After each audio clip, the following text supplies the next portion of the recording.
The second half of the NASCAR Whelen Modified Tour season starts today at Lancaster Motorplex. A year ago, Austin Beer scored his second victory of the season. Tonight, he looks to repeat that success and get back to victory lane in 2024 here in Western New York.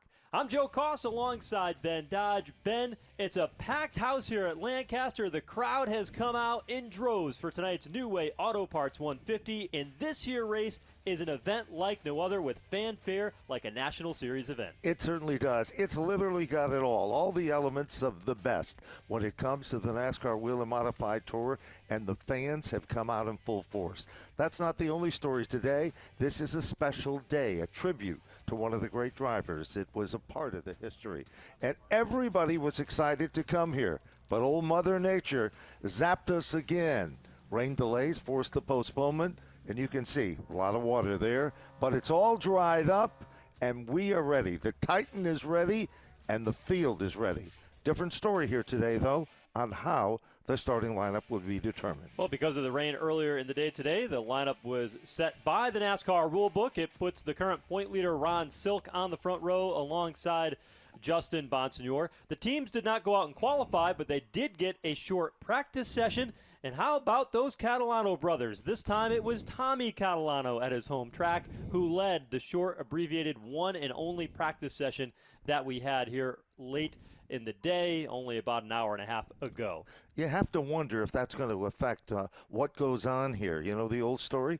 It's not where you start, it's where you end up that matters the most. And there's a look at the FS Capara number 54 car as it's staged and set for Tommy Catalano. That car is a throwback or a tribute scheme to his grandfather who Correct. ran that PJ number 54.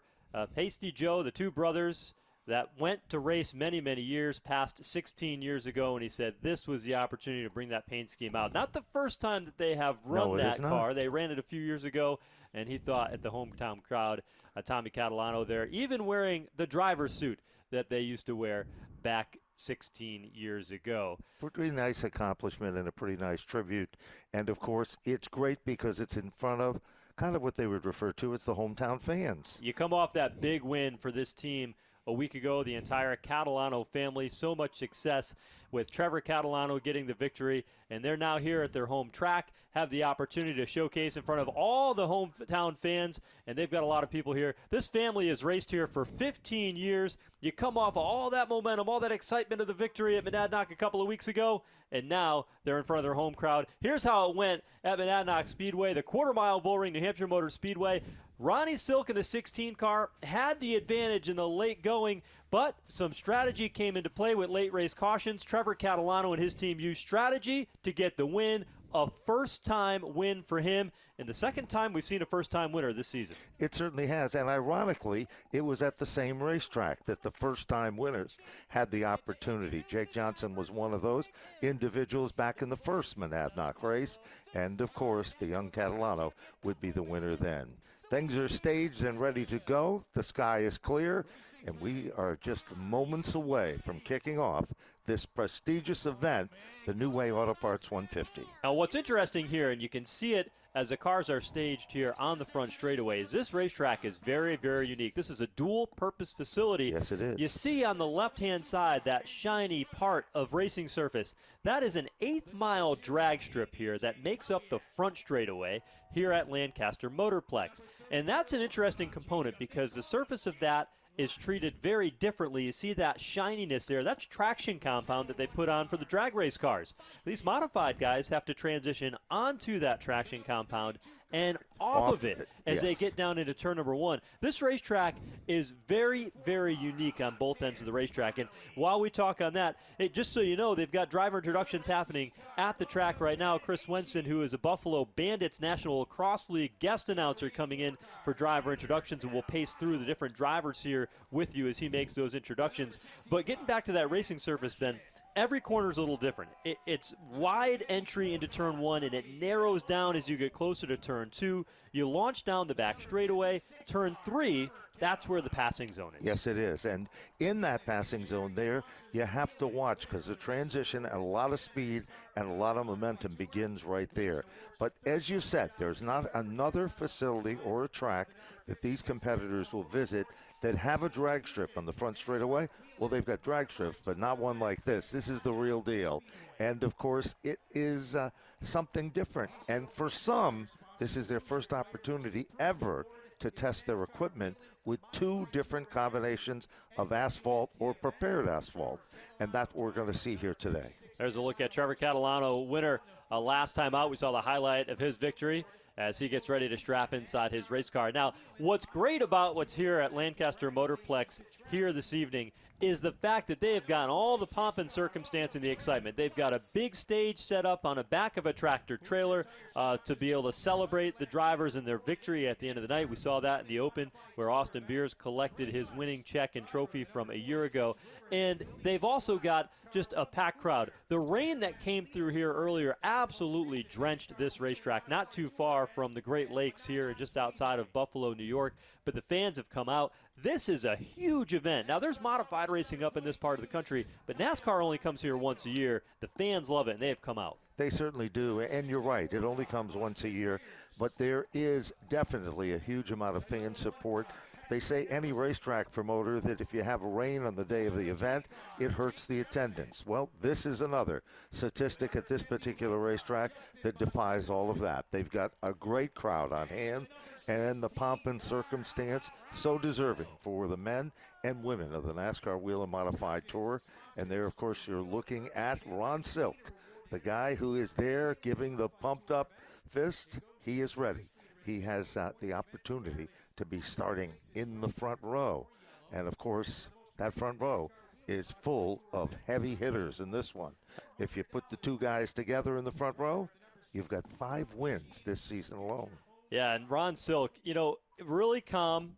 You don't often see a big fist pump out of Ron Silk. And I thought that was pretty interesting. It was. To see what it really that is. was. Let's go trackside for today's invocation here momentarily as the drivers get ready to get strapped in and get set to go racing. Quick story on the way to the racetrack. The 51 team has moved their shop to Mooresville, North Carolina. Their tractor had an issue driving their car from the south up here to western New York. The truck was stalled on the side of the road, and in the process of that, the 16 team, Hendry Majewski, who was one of the diesel mechanics on the 16 team, gave them a hand to get them to the track. Well, that's what it's all about. Competition breeds success. You help your fellow competitors. I think that truck says, we like the south. We're not so sure we want to go back up north. It's awful cold there in the wintertime. But there's a good look at the Phoenix number 51, Justin Bonsignore. And we have to remember, just a short time ago at New Hampshire, this driver had the opportunity that he was so deserving. And you remember on that great day, Joe. Yeah, he had a great run. The biggest challenge he had, he told us, he said, man, pit road on those Xfinity Series cars is so different than these modified cars.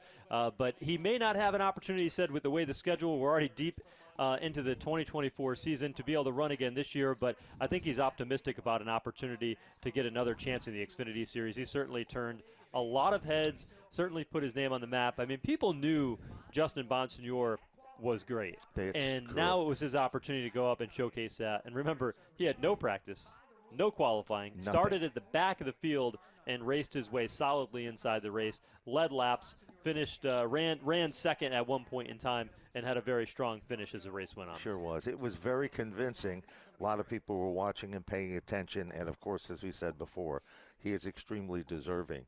You know, one of the things that goes on behind the scenes that most people don't realize is the fact that there's a lot of adjustment in the schedule today. Jimmy Wilson and his staff have worked very hard to get us to this point in the program, and it's all coming into play. Let's now go trackside for pre-race ceremonies. The Minister for the Racing with Jesus Ministries will offer us tonight's invocation. Before we pray tonight, we want to lift up the Canfield family with the recent loss of Evan. Our Heavenly Father, we ask that your hand of mercy and grace would surround the Canfields at this time. Lord, as we lift up this event to you, we ask that your presence would be with us.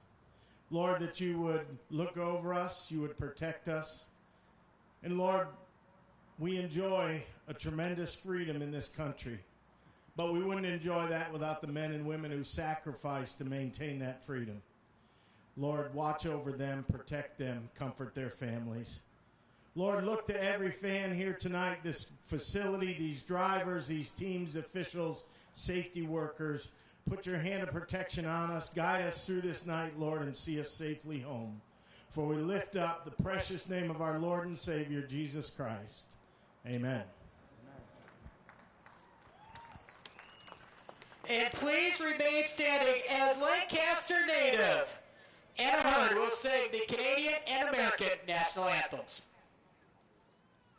Oh, Canada, our home and native land, true patriot love in all of us command.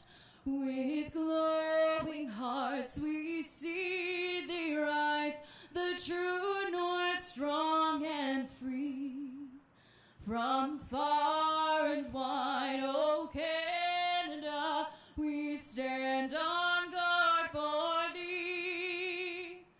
God keep our land glorious and free. Oh Canada, we stand on guard for thee. Oh Canada, we stand on guard for thee.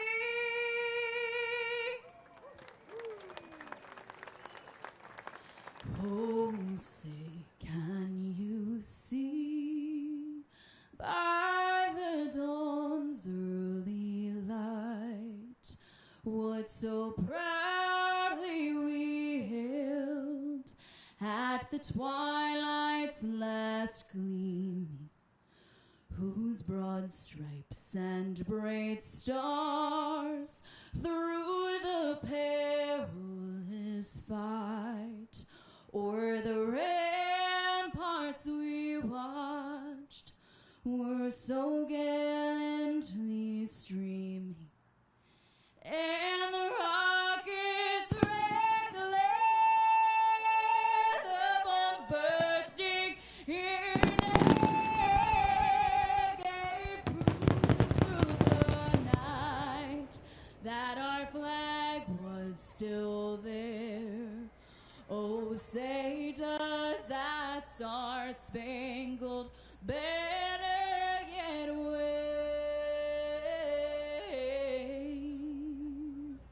o'er the land of the free and the home of the brave?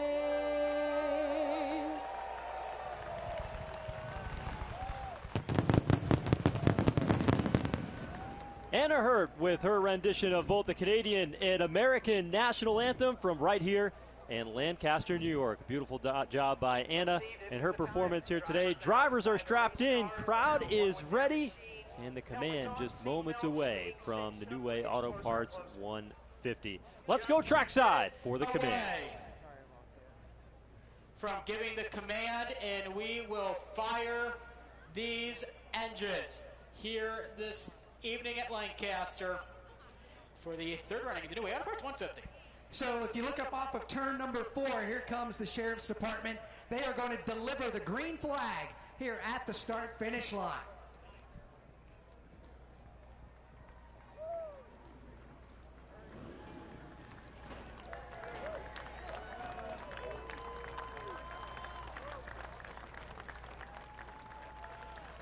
Two of Erie County's finest and bravest.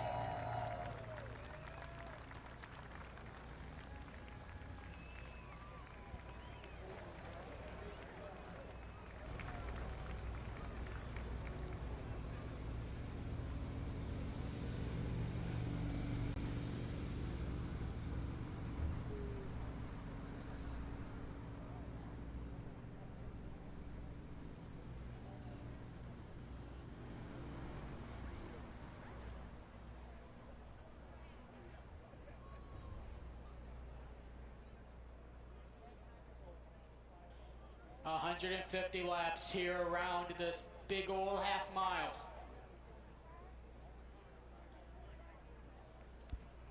Just a couple of minutes away from giving the command to fire engines.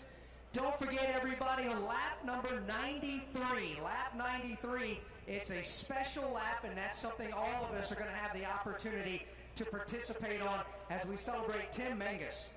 Tim, of course, a native of Webster, one of our all-time greats here at Lancaster. We have our So a moment or two away from the command to fire engines, drivers getting strapped in. Here is that number 93 for Yes, Tim it Mangus, who we will honor on lap 93 as we wish him a steady recovery after an accident he endured in the month of May. Certainly is, and of course a lot of thought was put into this. A lot of race drivers from the time that he was, well, a star among the Whelen Modified Tour type drivers. We wish him the very best in a quick and speedy recovery. His accomplishments in racing, he was, of course, extremely competitive in the early 90s here at Lancaster, and he was 13th on the all-time win list, Joe, and that's a major accomplishment at a track of this type and nature. Had the opportunity to announce races and speak with him on many an occasion, and heartfelt from everybody that worked so feverishly to produce this very special tribute. We will talk about it a little bit later, but the fans have been given a significant way to salute on lap number 93. They'll rise from their seats, and they will make that positive gesture. He's watching at home. Tim, we hope you're enjoying this. We're honored that you can be a part of it, and we can be a part of the story of Tim Mangus. Cars are staged and ready. You look inside the 16 car of Ron Silk and Justin Bonsignor. Those two, the rivalry has been strong, but there are several players in the field here tonight who have stepped up their game as well and want a little bit more of Whelen Modified Tour glory here tonight. Let's go trackside for the command. 150. We'll turn it down to Bonsignor and his daughters from New Way Auto Parts. Drivers, start your engine!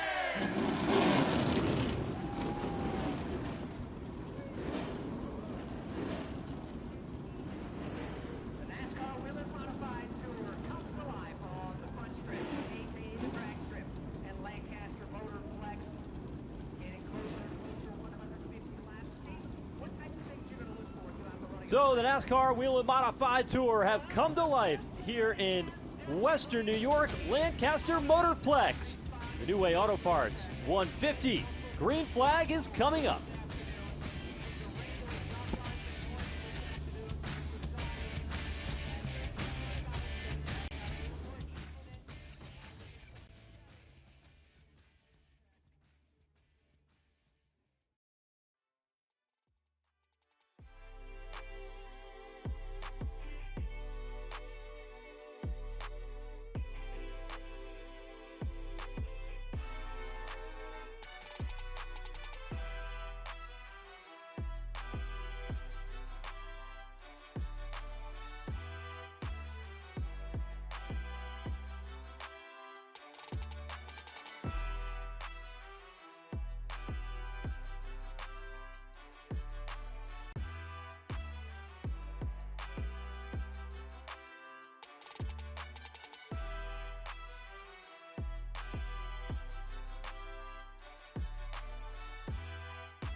Back here at the Lancaster Motorplex in Western New York, the New Way Auto Parts 150 as we start the second half of the 2024 season. And we've moved past the short tracks and now we're on some of these larger tracks over the next couple of races.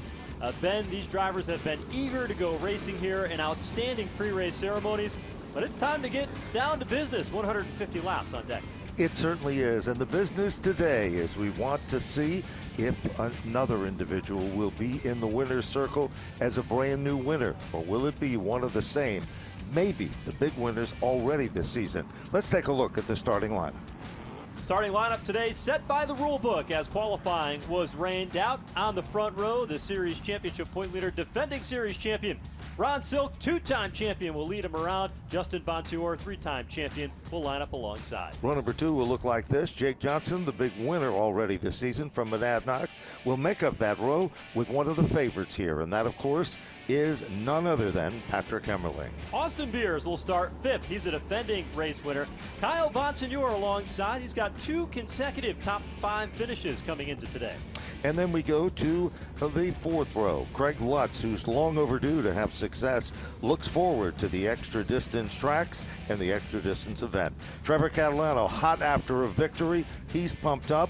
The family tradition looking to continue under the hometown lights here at, of course, Lancaster Speedway. Row 5, Tommy Catalano, fastest in practice, running the Patsy Joe number 54 in honor of his family. Matt Hirschman will start 10th. He won Seekonk earlier this year. Let's go back to row number 6, Tyler Catalano. This is the 3rd Catalano from Ontario, New York, will make up that row. And Ken Heggie, 199 starts, going for 200, will be making up the 12th starting position. Next, it's Tim Conley. Tyler Ripko making up the next row. Melissa Fifield and Jake Lutz will start deep in the field in 16th. More of the local favorites. Andy Jankaliak will be back in 17th. Andrew Spurback back in 18th position. And Bobby Reese will pick up at the rear of the field. They are ready. This is what it's all about. 150 laps. And as we said before, a very unique racetrack. Front straightaway is a drag strip. It's treated different than the turns. A little bit of banking on the back straightaway. But when you come to the front straightaway, it's almost perfectly flat. There's a great shot of the men in the front row as we are about ready to get things fired up. Yeah, let's take a look at the race analysis for tonight's New Way Auto Parts 150 here at Lancaster Motorplex. Tonight, we'll have 150 laps of competition. No race break here tonight. They'll have 7 tires that they can take throughout the race today. But Ben, the strategy, we'll get into this, a little bit different than what we've seen in the past. Yes, it is. You can only take 2 tires per caution period. That's when we say 2 tires per caution, we mean just that. You can't go back in, come out, take 2 more. It's 2 per caution. Now let's take a look at the keys to the race and break down what this is going to look like here today in Lancaster. Oh, so critical as we navigate this racetrack. Finding grip on this unique speedway is going to be a very important aspect of it. You also have to figure out how to apex that corner right there in turn 2 to set yourself up for a pass, getting out to turn 3, and then making sure that you manage and navigate a brand new design pit road exit. But we'll see how it all shapes up. We're ready for the green flag here in Lancaster. We sure are. The field is set 2 by 2. They rumble off turn number 4. Ladies and gentlemen, headed to the green. The New Way Auto Parts 150 is fired up for the NASCAR Whelen Modified Tour. And it is Ron Silk, and it looks like already the inside lane is seemingly the way to go. Meanwhile, Jake Johnson dives to the bottom. Joe off turn number 4. It is Jake Johnson who's found the slot on the inside lane. Will it pay off? He moves into seconds. Bottom lane is going to be the preferred lane here. You get off turn 2, you see how it narrows up as you head to the back straightaway. The caution flag is out here on just the opening circuit or so. You see Justin Bonsignor getting into the back of Jake Johnson. You saw on that opening lap, Johnson really shipped it in there on turn 3. Got it a little hot down into the corner. Bonsignor going back and saying, hey, it's a little early for that. Yes, it is. And remember, they did not have a lot of practice due to the weather conditions and the rain. There's the car that brought out the caution. It is car number 72, Andrew Spurback out of Niagara Falls, driving the Proform parts machine. He gets it fired back up, and it should be a very quick caution as they check out the racing surface and things to go. Andrew is making his debut in the Modified Tour here today. Drove Tour Modifieds years and years ago, but had the opportunity to get out here with this car this season. He's hoping to do a couple of more races, but this is his debut in the Whelen Modified Tour here tonight at Lancaster. Sure is, and he'll pick up at the rear of the field. And as we have said, Ronnie Silk took advantage of things in the start. Jake Johnson received, well, the calling card of Justin Bonsignor to let him know he was not as happy. It's too early, as Joe pointed out, to be that aggressive in this event. field remains under single file before they double them back up. And we only have the opportunity to look at the front row and what was happening there. But there's some other action that we'll take a look at further back in the field when we get them fired back up. Jake Johnson has never seen this racetrack. Last year, Brian Narducci drove the 3-car here at Lancaster Motorplex, so he has not raced anything here before. First time turning a wheel in that limited practice earlier today. So he has the benefit of being able to be up front because of his points position, that win that he had earlier in the year at Monadnock Speedway. What's interesting, though, with Jake Johnson is that even until this year, which is the first year he's run full-time, he's been on the tour a couple of years, now his third year with those part-time seasons before. He always adapted very quickly, and it didn't take him long to get figured out what it would take to be successful in this series. You know, you're so right about that. He comes from a background at the Seekonk Speedway. He's driven full-bodied race cars before going to the modifieds. Now, just a week ago in the Monaco Tri-Track Series, he was the big winner in his family-owned race car. So he's been there, and you know, you talk about experience. Sometimes a driver might not know a great deal about a facility, but the Bowler family and the people involved with this particular race car, they can work with their driver and inform them the quickest way around, what to expect and what the car will feel like. And I think that's the secret to the success of Jake Johnson's race team. Yeah, and he's coming off of what was, ironically enough, in May, his best race of the season, the win at Monadnock Speedway. But last time out, it was their lowest point of the season, which was a 14th place finish. And so he's hungry to right the ship again. He's had a great year so far, but always wants a little bit more. He's been a fun add to the season right in the middle of that championship battle. So Jake Johnson will restart to the outside. Pretty quick caution here as he'll line up to the outside of Ron Silk. You see to the left there as a driver's work, that is that newly paved pit road exit and that access road.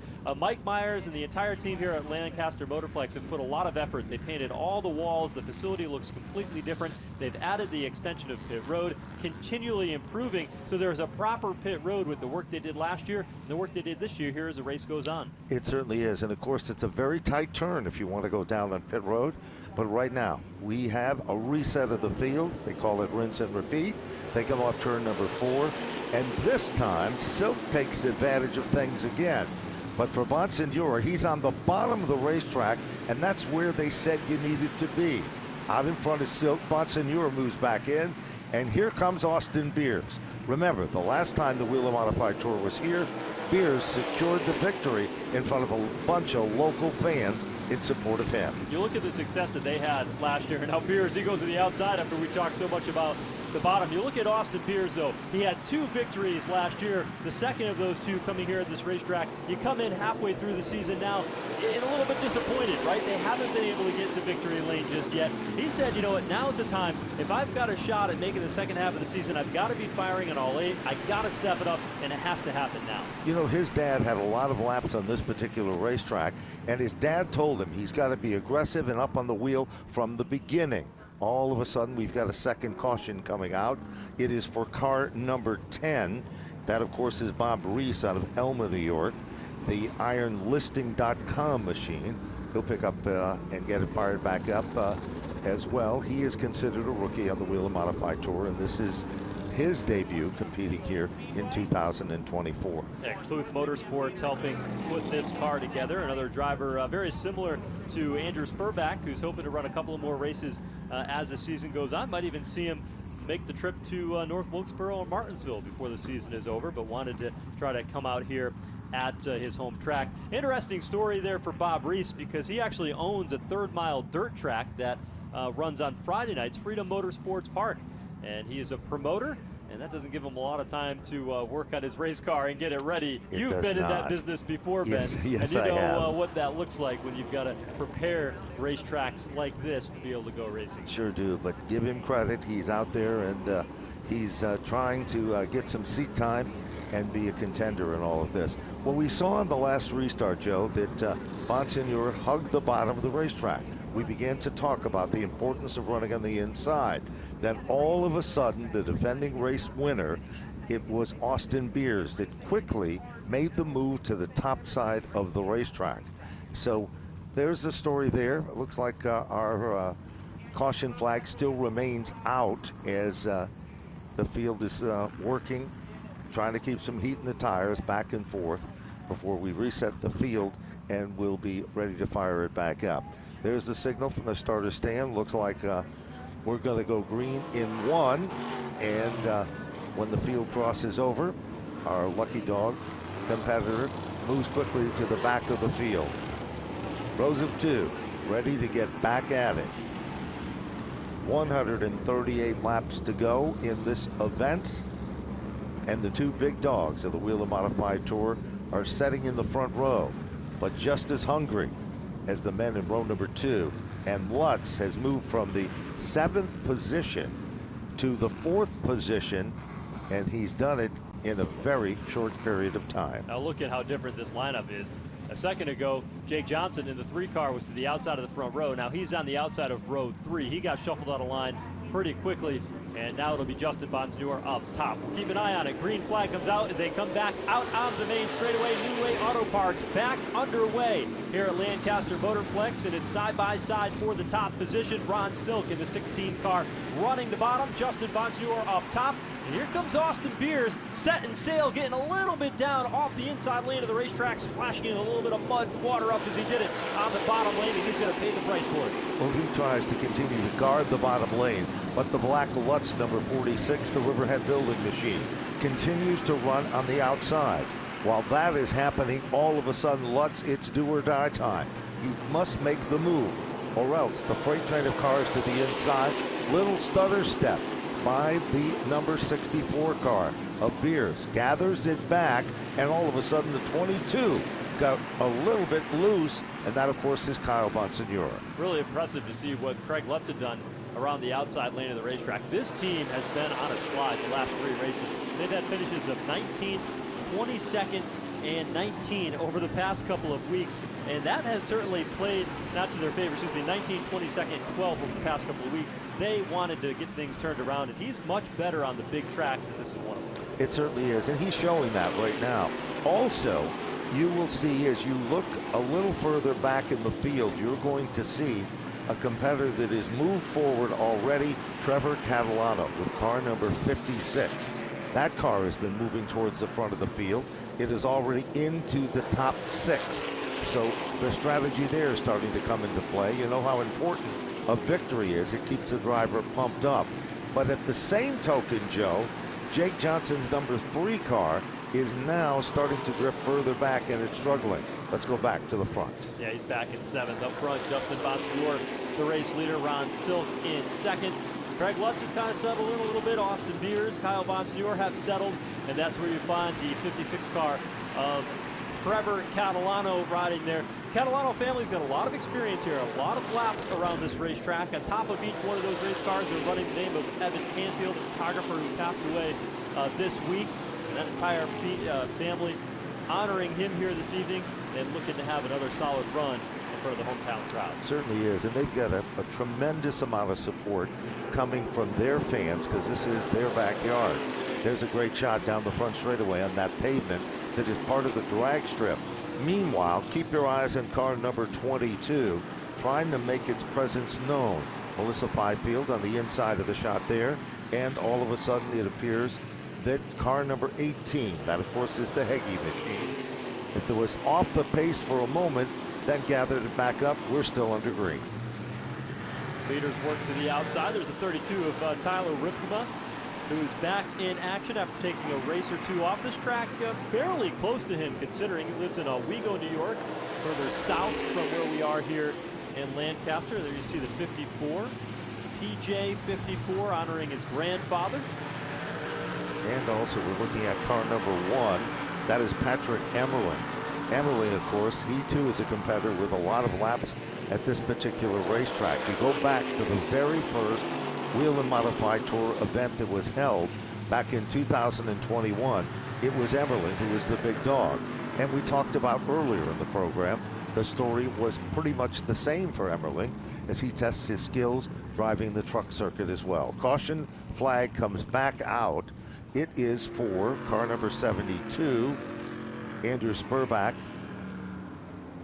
He came down pit road, and now it looks like he's using that access road here for a moment. He's got some damage there on the right rear quarter panel. Not sure if that was from the first incident that we saw early on in the race, only a couple of laps in, but this one here, lap 126. Caution is out for the third time tonight in the New Way Auto Parts 150. Justin Bonsignor, Ron Silk continue to be first and second.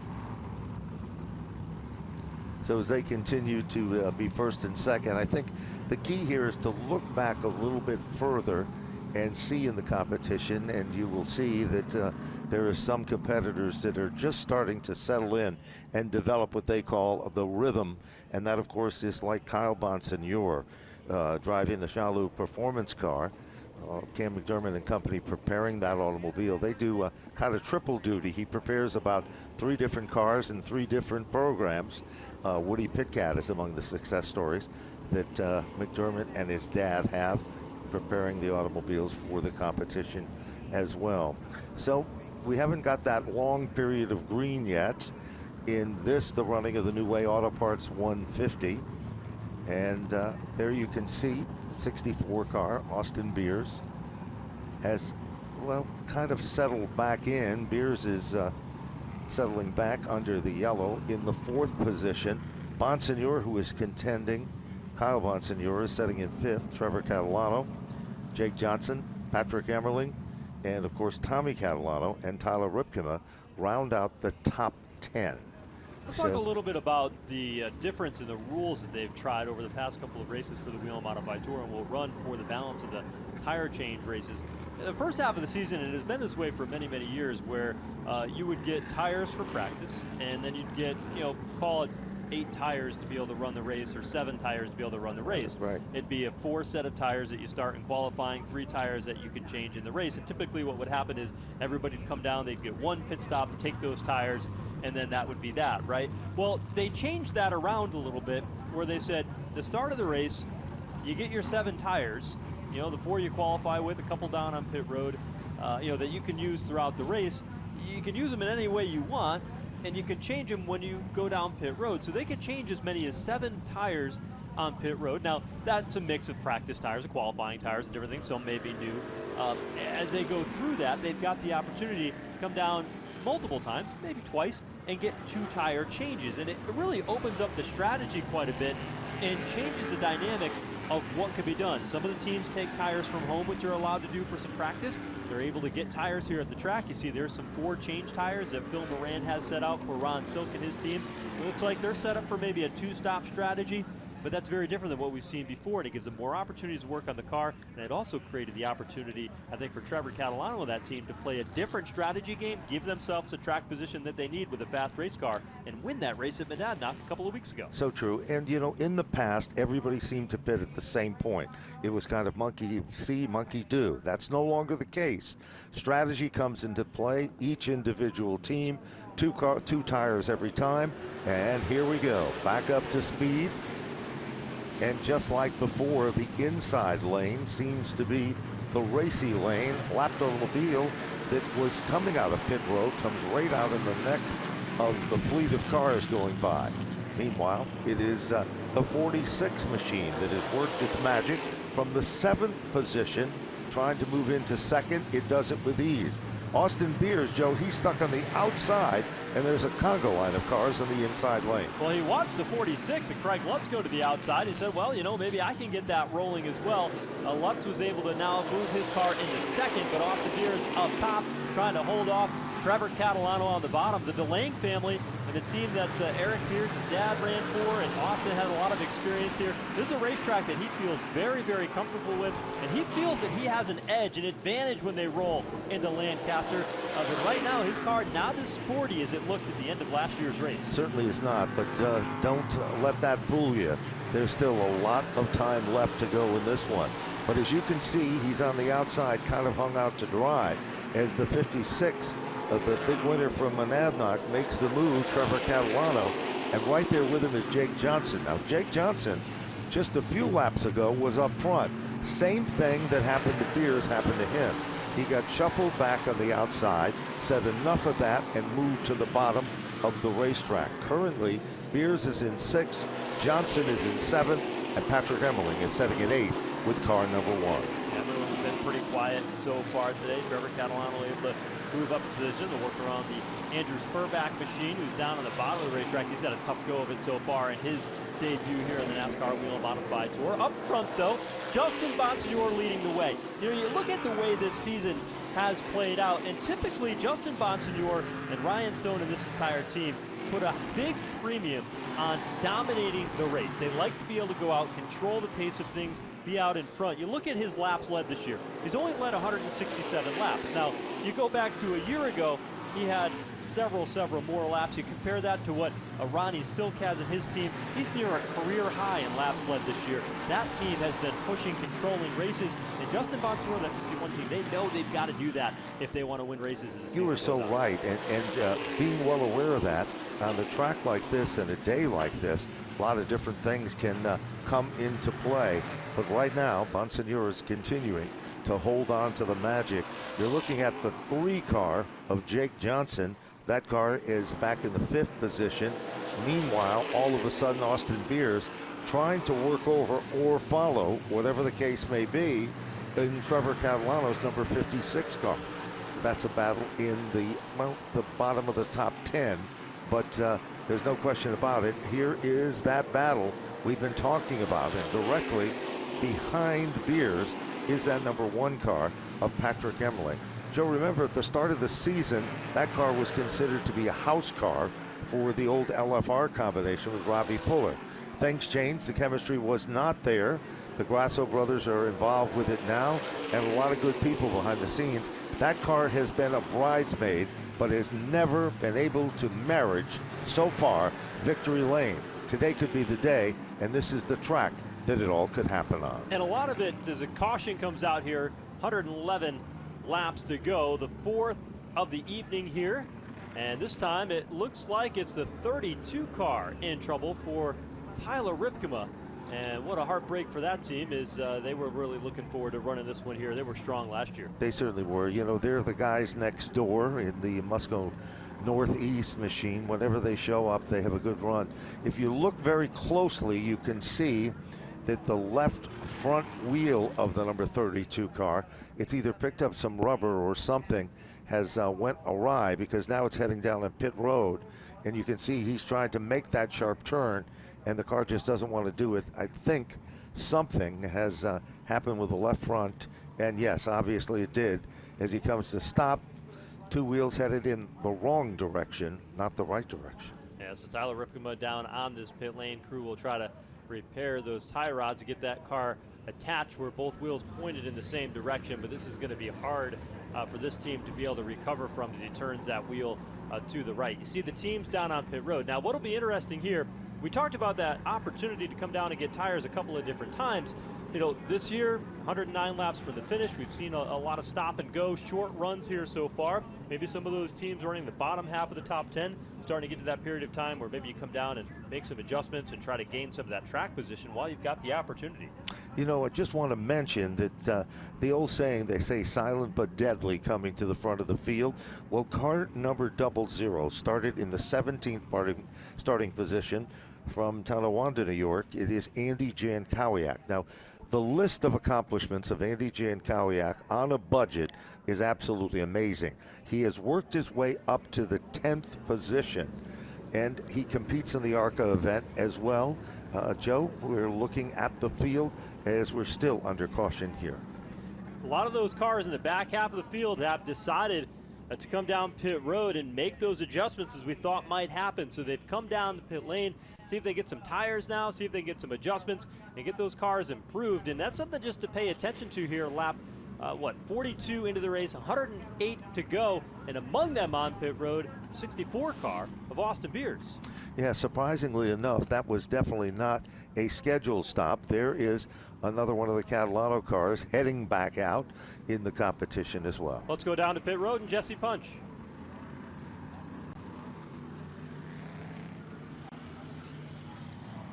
Guys, Lancaster Motorplex is paying tribute to one of their own tonight. Tim Mangus, 16-time winner here at Lancaster, is at home recovering from injuries sustained in a fire. So tonight on lap 93, in honor of Tim's car number, fans in the grandstands will hold up these Mangus Strong signs to send their love and support to Tim, who's watching at home, one of the greatest chance to do it here at Lancaster Motorplex. 50 laps away from everybody holding their signs for Tim Vegas on Laps away from that tribute, and certainly well wishes to Tim as he recovers from the accident that he had in May. Sure does, and we wish him the very, very best. And great tribute for a great man. That's what it's all about. So, again, it looks like we're about ready to institute what they call now the lucky dog. It'll drift back to the bottom of the field, and I believe that's going to be Melissa Fifield. Melissa Fifield, well recognized in the Whelen Modified Tour for her accomplishments as a female driver. So, lights in the pace car are out, ready to get back under the green flag here. It'll be 105 laps to go when the field gets the green flag. Craig Lutz has been digging, trying to get his way through the field. We'll start up alongside Justin Bonsignor. We saw the second half of the field come down pit road and get tires and adjustments. We'll see how that plays out strategy-wise and speed-wise as the race goes on. Pace car is in. Field rolls off turn number 4 onto the drag strip that is the front straightaway here at Lancaster Motorplex. And the green flag is back out as they dive off into turn 1. While that is happening, all of a sudden, the car that drifts up the racetrack is Lutz. That gives the opportunity for the number 16 car to quickly move into second. Ronnie Silk. Side-by-side battle again. It appears that if you get to the outside, see how he loosens up just a bit as you're looking at the 22 of Kyle Bonsignor. Meanwhile, Jake Johnson, he's come back to life, Joe. He's up to the top 4, and we've got a new player. It is Jake Lutz with car 14. Lutz has moved into 7. He's working on the inside lane underneath Patrick Everly. Then look at Kyle Bonsignor, though, slams the door shut on the front straightaway. You've got to get down to the bottom. He wanted that inside lane, and he was going to take it away from Jake Lutz. Well, it appears that Jake Johnson continues to guard the spot. Meanwhile, behind him, it is still the 22 car of Kyle Bonsignor. Bonsignor loose coming off the turn with that 22 machine every time in turn 4. That is going to work to the advantage of the number 14 car that's setting in the 6th position. Back up front, leader of the pack, Justin Bonsignor, continues to ring up those laps as the leader of the event. That's a hard part of the racetrack for Kyle Bonsignor. One of the most tricky corners in the entire season is getting off turn 4 here at Lancaster. Because of that transition, it actually runs downhill a little bit as you go back onto the front straightaway, and when it does that, you catch that drag strip, and you can see it here as they come off the corner. Bonsignor just has a hard time keeping his car on the bottom. That allows Jake Lutz to sneak underneath and get the spot. Well, Jake Lutz has come from the 16th position. That was just 2 rows from the bottom of the field. So he has got that car hooked up and rolled in. That's a very familiar race car. A lot of people have driven it. Bobby Santos sat behind the wheel of it, and several other top drivers in the competition. We've got another spin coming up, and it looks to be the 10 car again, which will be the 5th spin, and caution coming out for car number 10, which is Bob Reese from Elma, New York, the ironlisting.com machine, and he's had a little tough time already, but it's still early in the event in this one. I think one of the key things here we're seeing, Joe, is on these restarts, if you, at the transition point of coming on to the drag strip asphalt, coming on turn number 4, you have got to be able to keep that chrome horn to the back bumper, and you can't let out of it. You've either got to make the transition, guard the inside, or go on the outside. And go on the outside, a lot harder said than done. Yeah, it's where you get that front end pointed. You generally want to get that car rolling on the bottom lane of the racetrack as you come off the corner. So you're almost, as you look at it on the driver's direction, it's actually the opposite way, the way the drag strip actually runs here at Lancaster. But you want to be in the left-hand lane as you're coming down that front straightaway, almost on the inside, and not swing out wide that you would normally do. It's very, very wide here. Pit road is open. The race leaders are in. It's lap number 98. Craig Lutz, one of the first to hit his pit stall. All the way down on the turn 2 end of pit road, though, Justin Bonsignor in the 51 and the 16 car of Ron Silk getting tires. Look at the difference, though. Silk is taking right side tires, and it's the 51 that's taking 2 rear tires, but Bonsignor is blocked in by the crew of the 16. But he takes advantage of it. Bonsignor does. Interesting enough, Ron Silk changed his team a right front. The 51 car changed a right rear. So a big difference right there in their strategy. Lutz was the first guy in. He became the second or third guy out. So the leader of the pack still remains the number 51 machine, the Phoenix Communication car out front. And as we said before, pit road strategy is completely different. They took a right rear and put it on. We saw they almost faked this out, Joe. It looked like they were going to the left rear to do something, and then they dropped the car and let it go, and that worked to their advantage because that got him out quick. And that's where this change is going to come into play. We'll have more on that in a second. Let's go down pit road and Jesse Punch.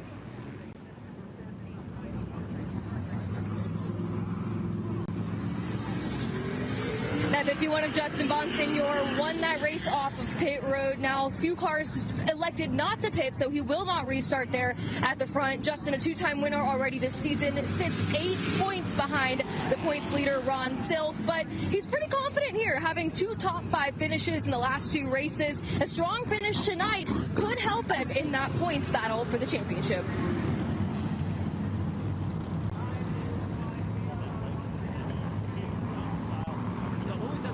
At Riverhead Raceway, these big, wide open, flat tracks that carry a lot of speed, he's always run well at. Certainly does. You know, in the old days, they said that if you run the bull rings, the quarter-mile racetracks, you will have success on any racetrack, no matter what size it is. And I think we have seen that over the years as we've looked at them. And, of course, the field is still in single-file formation. You're looking at the 00 of Andy Jankowiak. Jankowiak, as we said, got up to the 10th position.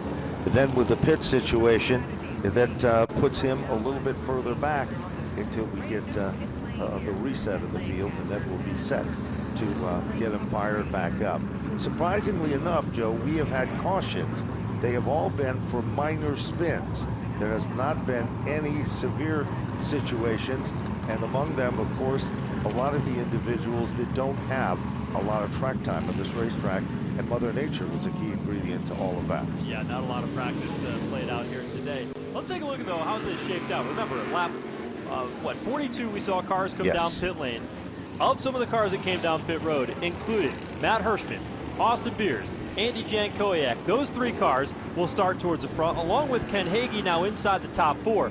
Of the cars that came down pit road under this most recent caution, Justin Bonsignor, he won the race off of pit road. He will start on 5th, the inside of row number 3. And so this is going to look very different when we get back under the green flag, but nobody wanted to see Matt Hirschman go from the back of the field to the front with 94 laps to go. That is so true, and Jankowiak, of course, is the guy that we said before. We thought he had dropped back to the rear of the field.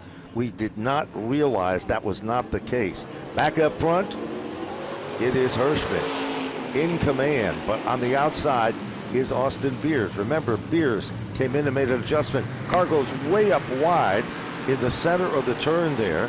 Jankowiak is settled in that 00 car into the 3rd position. Single file is the story, but not for long. Here comes Austin Beers. He goes down underneath his neighbor, Matt Hirschman. Hirschman continues to guard the spot, but here comes Beers. Beers knows that he's got to take advantage of Hirschman here on these restarts, because Hirschman is known to be able to get out in front and open it up. So Beers aggressive to the bottom. He'll take over the race lead. These two battled for the victory here a year ago. The defending race winner now, Austin Beers, out in front here in Lancaster. Whatever the adjustment was, it worked for Austin Beers. He gets settled back in, goes around Matt Hirschman. Any day that you can pass Matt Hirschman on any racetrack in any event is a major accomplishment. But holding on to that is going to be another story. Back up front, another bid. Here comes car 51.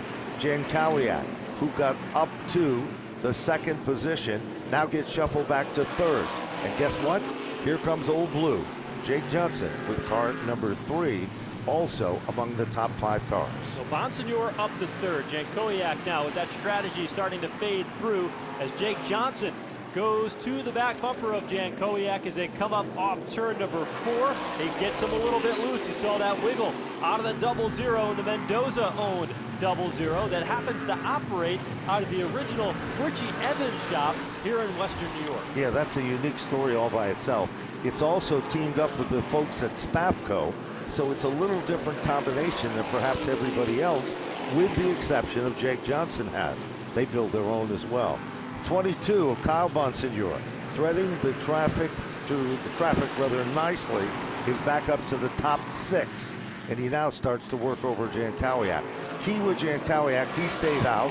Melissa Fifield on the inside as the entire front pack of cars go around, and it's still a good battle there with Jankowiak setting in the 5th spot. Here comes Kyle Bonsignor. Bold move to the bottom.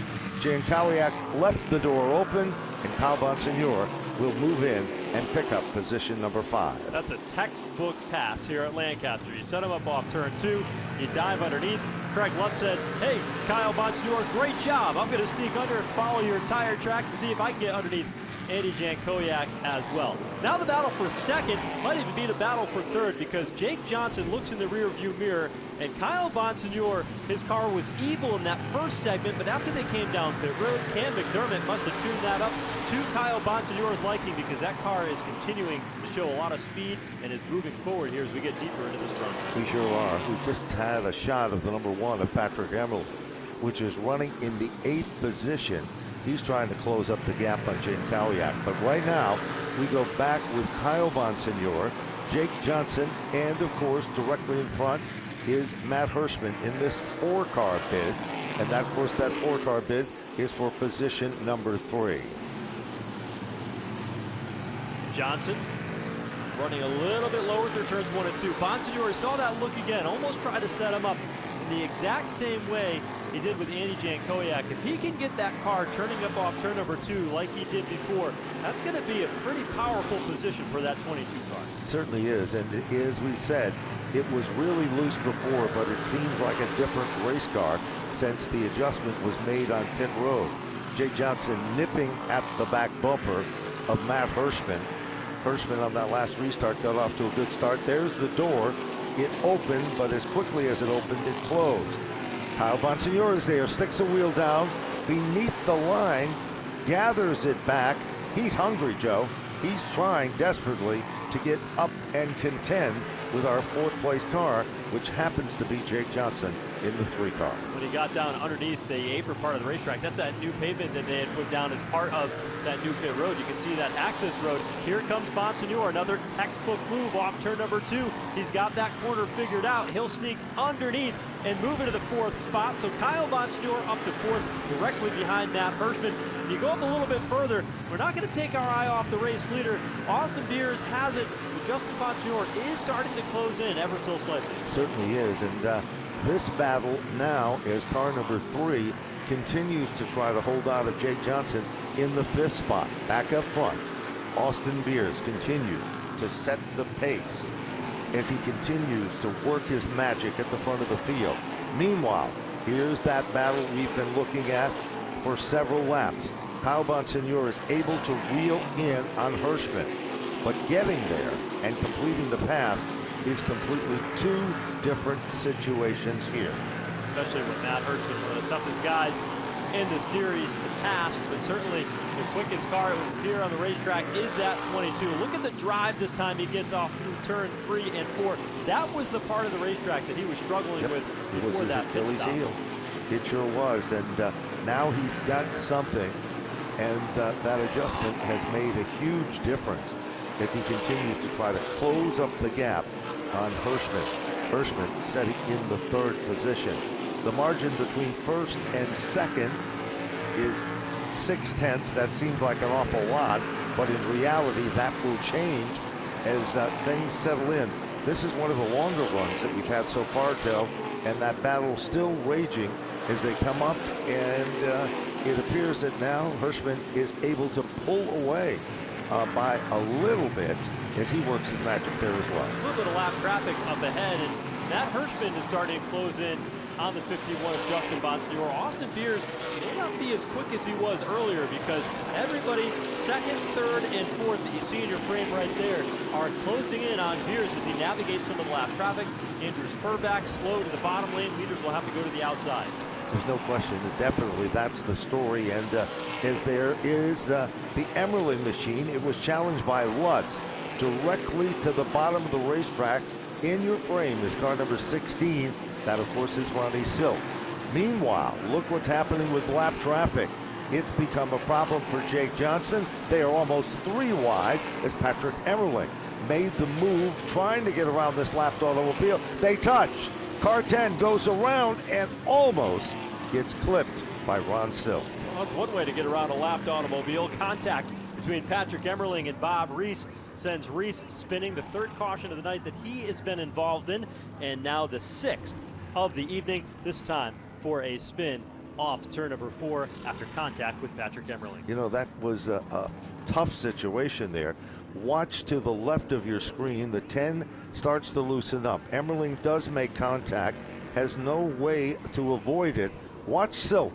He just barely got by as car number 10 guarded the inside groove.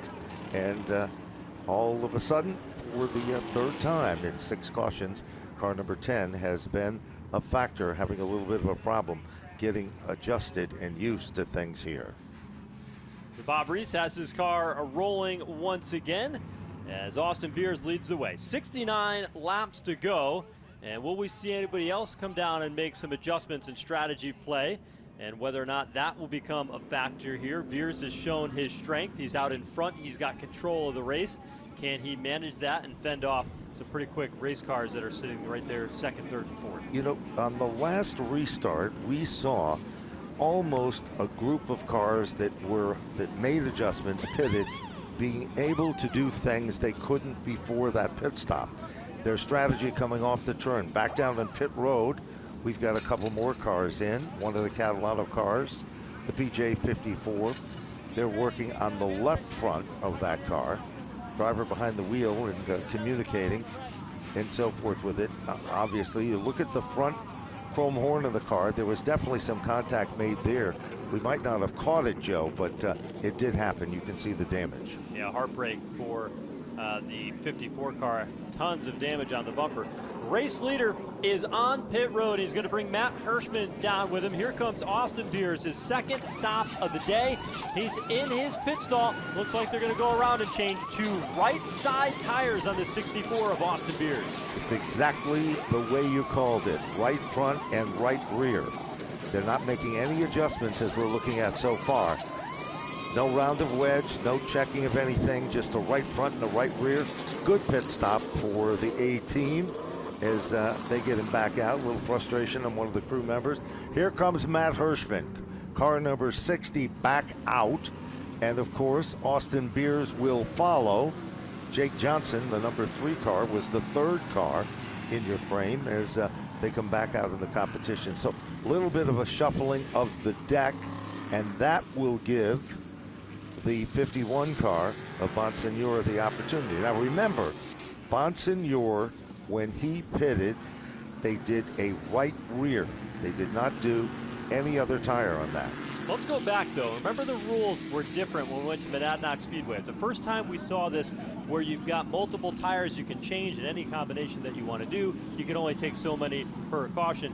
It was a 1 tire stop by Trevor Catalano that won the race earlier 2 weeks ago, and he pitted early. So that way he'd have that track position at the end. Both Matt Hirschman, Austin Beers are on that short pit strategy. They're pitting early, getting their tires, and waiting for everybody else to come down pit road before they go back out and they get that track position back. Now, 66 laps to go. Does Justin Bonsignore need to come back down pit road? Does his cousin Kyle Bonsignore, Ron Silk, need to come back down pit road?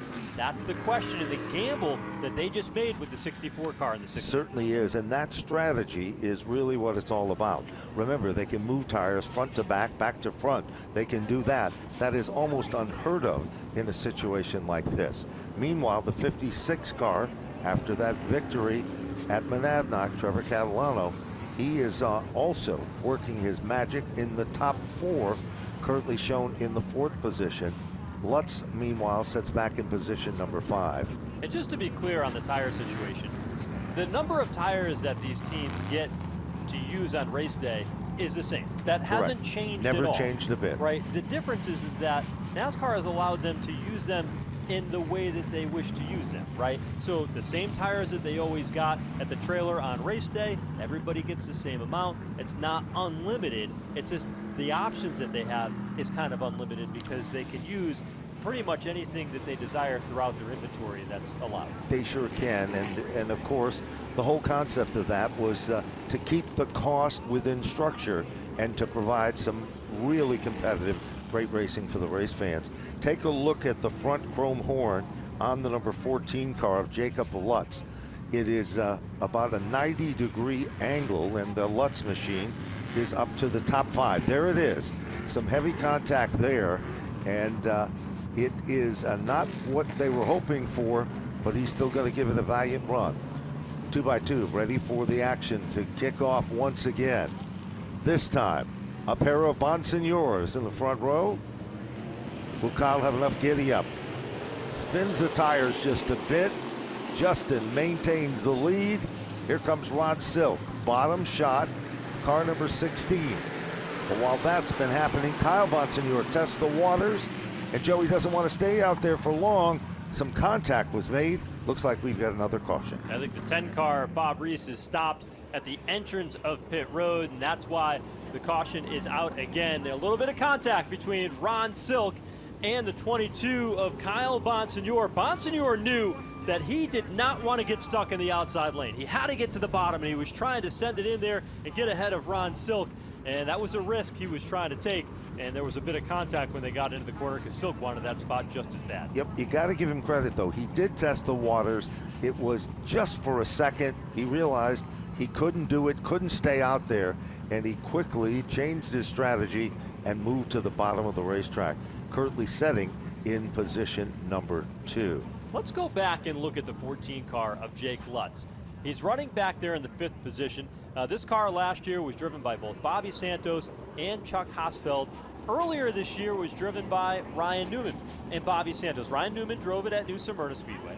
Bobby Santos drove it at the Richmond Raceway. This young man has been extremely talented in the races that he has run. He won a big modified race out here at Holland Speedway just last week. He's relatively new to the Whelen Modified Tour, but his debut at Seekonk Speedway, a track he had never seen before, he came home 6th. But he's a student of the game. He has been working with this team as a tire guy. He's been working with this team in the shop. He is with this team all the time, and that effort, soaking in all the information as a sponge, a Daytona 500 champion like Ryan Newman he had an opportunity to work with, a multi-time Whelen Modified Tour winner and series champion in Bobby Santos. And when he's had the opportunity to get behind the wheel of the Modified, the 14 car, he has been stellar. And from Western New York, this is a racetrack where he's got a lot of experience at, and it's no surprise to see him run so well with what we've seen so far. He really, really is a masterful young person that is focused heavily on it. We are, I believe, 1 lap till we go to the tribute to Tim Mangus, and hope we get a great shot of the fans in the grandstand as they all has, as Jesse showed us earlier, their significant way of sending a message of positive and hope to Tim Mangus from all of us in modified racing. Yeah, certainly so. It has been a tribute that has been so near and dear to the entire group here. Mike Myers, his entire team that's putting on this event here at Lancaster Motorplex here this evening. It's certainly a tribute and a well wish for Tim Mangus here tonight. Oh, Lutz there, the 46 coming down on pit road. Let's see what they're going to do, what their strategy is. Right front is about to come off. Tire change on the right front. Off it goes. New right front being put on. Car is down in record-breaking time, but now they're jacking up the car, and they are doing something different than we've seen. They are changing or making adjustment to the left rear of the car as well, and they send him back out. Car number 46, a little bit longer on pit road than they'd like to be. The car has looked a lot better, though, than it has over the past couple of weeks. I know that team has been working very hard to get back into their stride. And when you look at the races that are coming up on the schedule, Thompson Speedway, where he's a multi-time winner, Oswego Speedway, 5/8 mile tracks, that plays right into the hand of Craig Lutz and his crew chief, Doug Ojako. So this is a point in time where you can really see that team come to life. You certainly can. We've had, in the course of the competition, we have had 5 different lead changes among 4 different cars or drivers. That's how competitive and close this event has been. But there's the man that's been pretty much the driving force at the front of the field, car number 51, setting the pace, and right there alongside. You know, it wasn't long ago when Justin Bonsignore in Victory Lane said he likes nothing better than, and there's those signs, ladies and gentlemen. The number 93, Tim Mangus, this is for you, buddy. From all of the race fans, and look at that, Joe. You talk about support, amazing support. Tim Mangus, get back, join us. There's a look at his car, number 93, and as we said before, a great tribute to a great man, and our prayers and thoughts go out to him. You can take a look at some of his historic cars over the years as well. Great salute by the crowd here at Lancaster Motorplex. Just in time to lift the spirit for Tim, to lift the spirit of the crowd that is here today, waiting for the final 56 laps as we get the green flag here at Lancaster Motorplex. And 2 cousins on the front row, first and second, between Justin Bonsignore, his cousin Kyle, who's battling for the top spot, and now slips back to third. All of a sudden he got stuck in that outside lane, and then Silk made the move to the bottom. But coming on just as strong is Jacob Lutz. He's to the inside. Lutz might be a little bent up front, but he is bent and determined to get on the podium as he makes a move to the 3rd position. And don't look now, because Austin Beers with those tires has slipped into the top 5 as well. Kyle Bonsignore up top. He's loose again in the outside lane. That's where that car has struggled. Jake Lutz trying to make the pass work to the inside of turn 2. Austin Beers will try to push him underneath on the back straightaway. Beers continues to apply the pressure as he works the magic. Back bumper, almost nose to tail, they almost touch. Kyle Bonsignore hung out to dry in the outside lane. Here comes the number 1 car. Beers is in trouble as Lutz goes around. And that, of course, the number 14 car, Jacob Lutz, who was giving it his all. And all of a sudden, the situation happens, and it is a tough one. So Jake Lutz, trouble for him after running inside the top 5. Had a great car. You see the sparks flying off the front. That was from the first incident. Yes. But it happened when Austin Beers and he were racing for position. The 4th spot on the racetrack, getting down into turn 1. That's a tricky spot. It's 5 lanes wide on the front straightaway. As you dive off into turn 1, it begins to gradually narrow up. There wasn't enough room for both of those cars as they went down into the corner. Contact was made, and Jake Lutz goes from a top 5 run to now having to make up a whole lot of ground at the back of the pack. Certainly does, and almost every corner of that race car has something a little bit twisted or awry. Here's another look at it. Look at Beers going to the inside. The 2 come together, and Lutz spins off the racetrack to the bottom, down in the loose stuff, stops it. Well, does make a little contact there. Beers is able to get away, and you can see Kyle Bonsignore to the outside. Not sure what's going to happen here, and of course, down to the grass is not where you want to be at all. Another look at it getting down into turn 1. You see the car of the 64 bouncing as that left side was beneath that white line in the inside of turn 1. It bounced the car up the racetrack and into the 14 of Jake Lutz as they were both fighting for that preferred inside lane.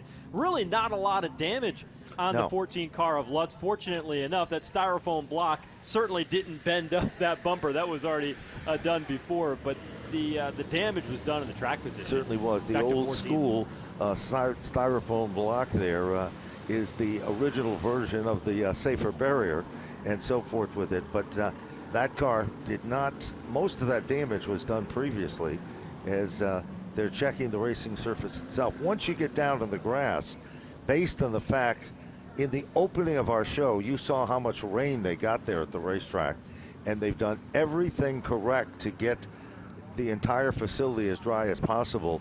But you know how it is, get down on the grass, you get down there and it's loose and slick, and of course that's exactly what we saw kind of after the fact in this one.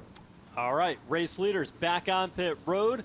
Justin Bonsignor, Ron Silk, Kyle Bonsignor. This was that extra pit stop that we were talking about. Remember, some of the teams took it earlier. They short pitted the race. Drivers like Austin Beers, Matt Hirschman, but now the strategy is reversed. Here it comes Ron Silk. It'll be rear tires for Silk.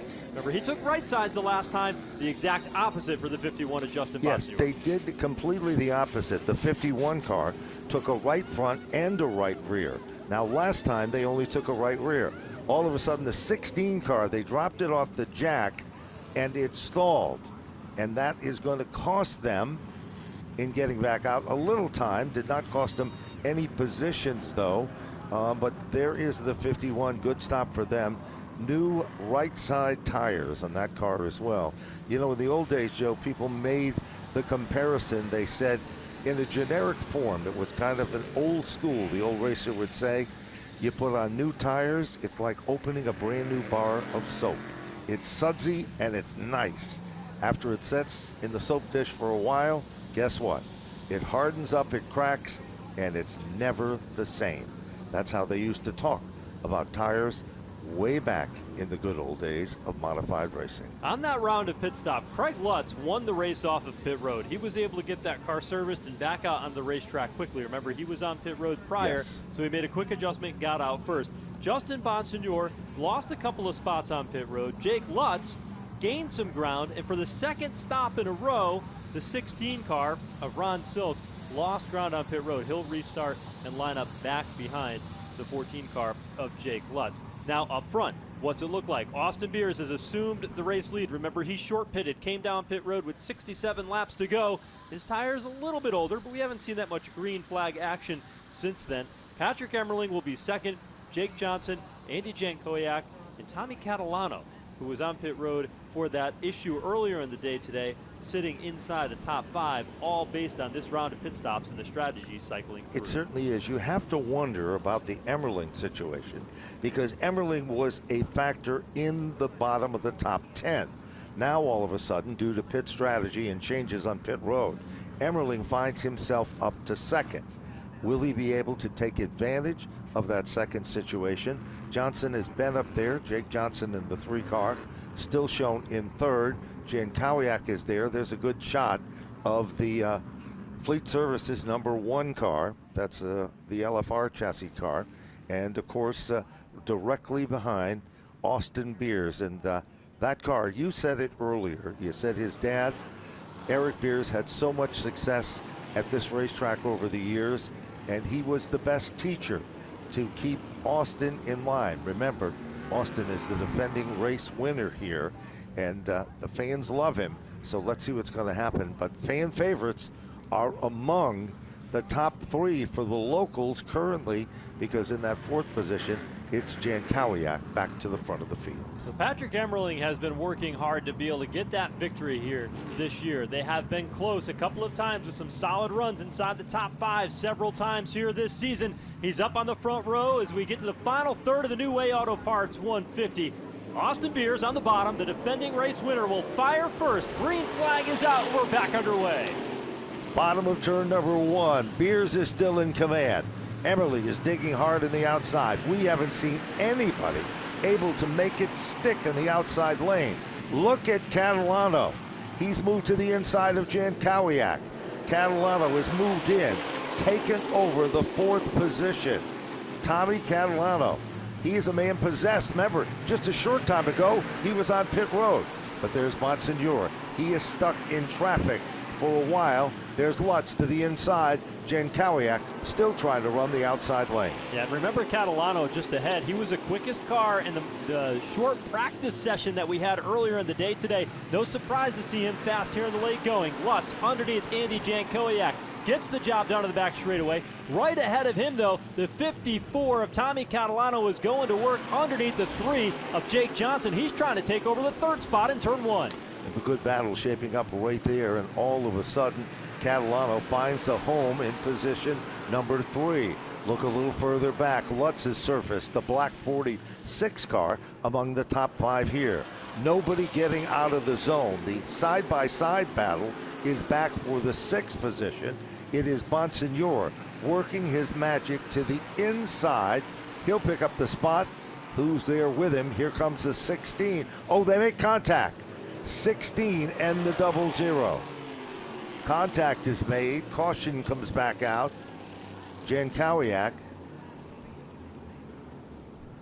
Caution number 9 on the night. Andy Jankowiak with help from Ron Silk going spinning while battling for position up in the middle of turns 3 and 4. And that will bring out the caution. Austin Beer still the race leader. Patrick Emmerling and then Tommy Catalano. Let's get another look at it here. Turn 3 has been the trouble spot as the race leaders have battled for position. This time it's Silk who drifted up the racetrack and got that left side of Andy Jankowiak. Once he made that minimal contact, all of a sudden the Jankowiak machine. Here's another look at it. Silk dives to the bottom. Jankowiak is there. Just a minor touch. And Jankowiak ends up spinning. Does a good job of keeping the back end off the wall. No real damage done there. But it's a heartbreaker for him. But there's still plenty of time to get back to the front of the field. Let's go back and talk about that 54 car of Tommy Catalano.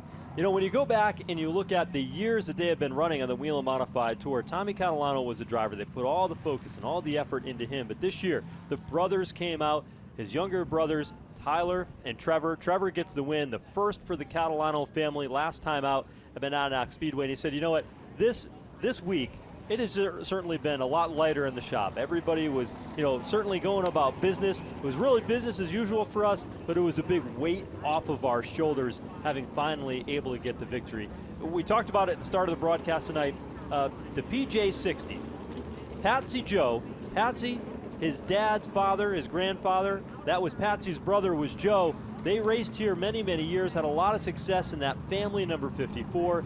They both passed very close time together in the last 16 years this weekend, and they wanted to be able to bring this tribute paint scheme out. He's got the driver's suit that throws back to the first generation of family. They've done it right, and this is their home track, and you can see the fire in his eyes. He has come so close to get his own victory in the Whelen Modified Tour, and right before the caution flag came out, he was challenging Patrick Emmerling for second, and Trevor Catalano is hungry to do what his brother did 2 weeks ago. He certainly is, and this is totally a family effort. Everybody works together in this combination. You can look at the front chrome horn of the 54 car. It shows that he has been using that, but there's no question about it. He is right there among our top 3 cars in the competition. It's funny, you mentioned the chrome horn. I was looking at that. We saw Jake Lutz earlier. Same thing. Now we see the Catalano machine. We have seen others throughout the field. You would think that this was a race at Riverhead with those front horns being all banged up like they are. I'm kind of shocked to see how battered and beaten those front bumpers are here tonight. They certainly are. You know, another ingredient that we've seen a lot of today, most of these cautions have been for minor spins.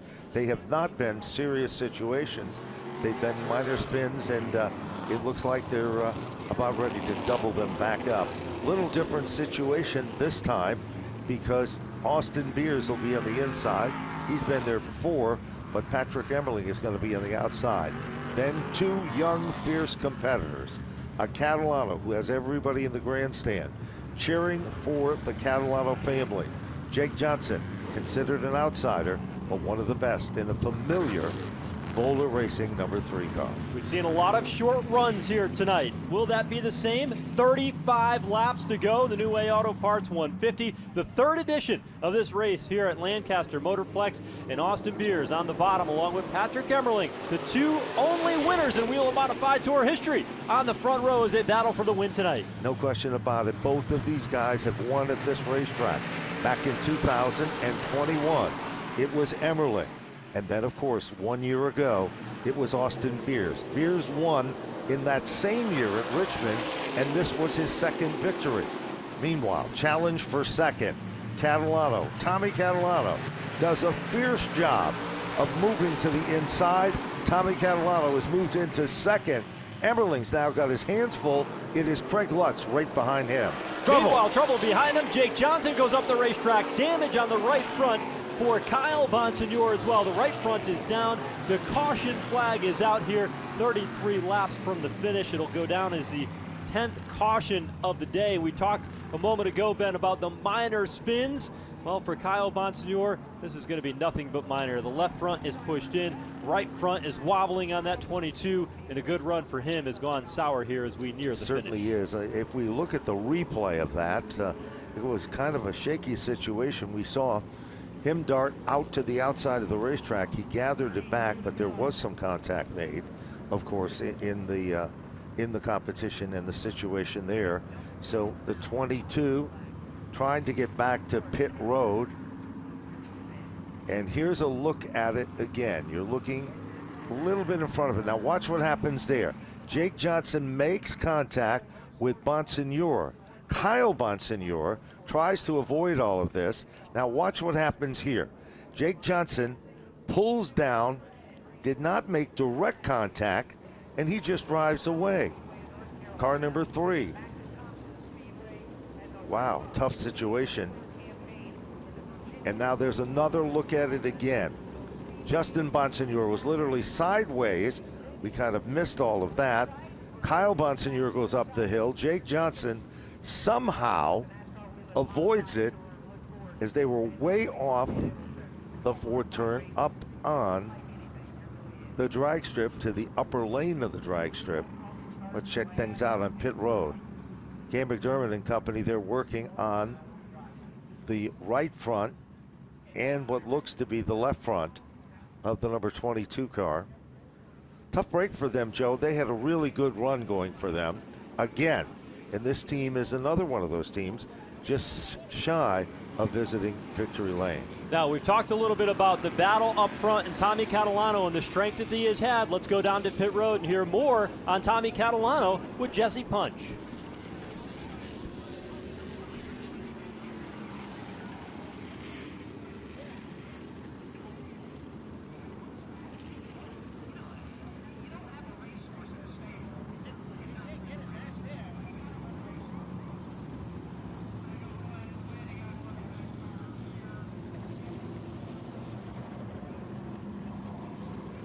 Car. We saw him on pit road earlier, Ben. No power steering on the 54 car. Tough situation. Of Tommy Catalano. And that has been a while because we saw it's been, what, maybe 30, 40 laps or so that he's been on pit road. Right. Yeah. That car was on pit road. They were working on it and making adjustments. But, you know, when you're young, you got all that adrenaline, and he's doing a good job. It's not easy to drive a car without power steering. It's all muscle, and it's all creating that rhythm. You can't just snap it back because it doesn't respond that easy or that quick. So the plot thickens, but now he's going to have to restart on the outside lane, and he's going to be on the front row, but that is not the preferred lane on those restarts. We saw how good he was able to make that bottom lane work. Certainly was, and let's see, when we put this all together, the second row is going to be Patrick Emmerling and Craig Lutz, another guy who's been just short of success. He's up there as well among our top 5 positions. Lutz had come down pit road a couple of times earlier. Remember, we saw under that caution he was on pit lane. Yes. That's because they didn't get the right rear tire secured, so he had to come down an extra time. And they've been able to recover from that pretty nicely. And he has been slicing and dicing his way through the field to get himself back inside contention. He'll restart on the outside of the second row. So it appears we've got 2 of the young guns, inside and outside. One wants to be there. He's done it once a year ago, likes to do it back to back. Murph's Irish Angel, number 64 car. Here they come, evenly matched. Off the turn, Austin Beers to the advantage. Patrick Emmerling sticks the nose in deep, but Catalano continues to dig and dig hard in the outside lane. Like we saw earlier, you've got to try to clear that third place car and go after the race leader. Catalano was able to do that, and now he sets sail and tries to track down Austin Beers. Meanwhile, behind them, contact Lutz. Gets contact from behind. Trevor Catalano into him. They're side by side deeper in the field as they try to battle just outside the top 5. 4 cars contending in a pack like a swarm of bees. To the inside, it is the big winner from Monadnock. He'll move to the bottom of the racetrack, guards the spot back up front. Good bit still going on. Justin Bonsignor working his magic down underneath Tommy Catalano. Big tap to the back bumper lets him know he's there. Bonsignor is coming. He's in the 3rd position. That bumps Tommy Catalano back to 4th. The outside lane restart for Catalano. The lack of power steering starting to show its head here as we get to the late stages. He's now back to 4th. Bonsignor, he's got the freshest tires among the top 3 cars. He's on the back bumper of Patrick Everling. Looks inside of the main straightaway, but does not have the steam to make it work. Trying everything. He's applying the pressure. The clock is ticking. The laps are starting to go away. It is Bonsignor continuing all over the back bumper of Patrick Everling. He's right there, but out in front, expanding his lead, is Austin Beers. Now look a little further back here. There's a competitor that refuses to be left out of this one, and that is the 14 of Jake Lutz. He's back running in the top 10.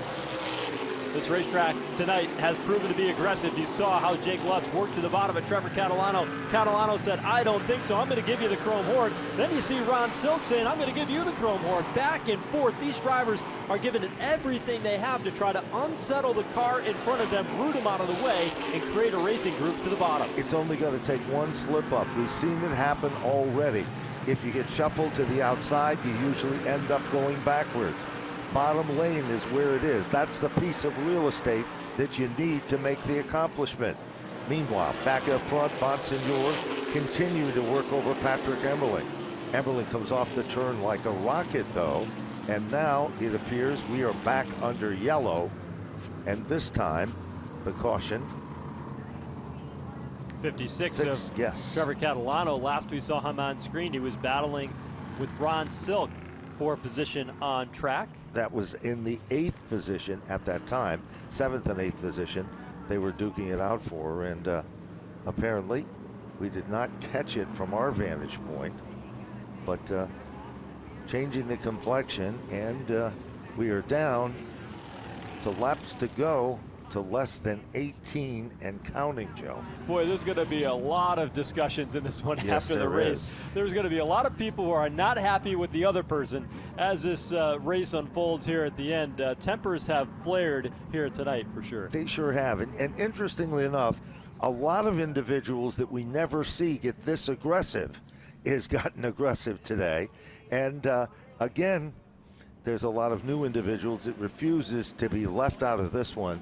They have fought and earned every position, and it's kind of been for them an up and down day. Jacob Lutz is the best example that I can give you of that. Tommy Catalano would fall into that category as well. They just never gave up, and they just kept fighting and fighting, and they're right there as we are less than 17 remaining in this event, the New Way Auto Parts 150 from Lancaster. And there's the bad news.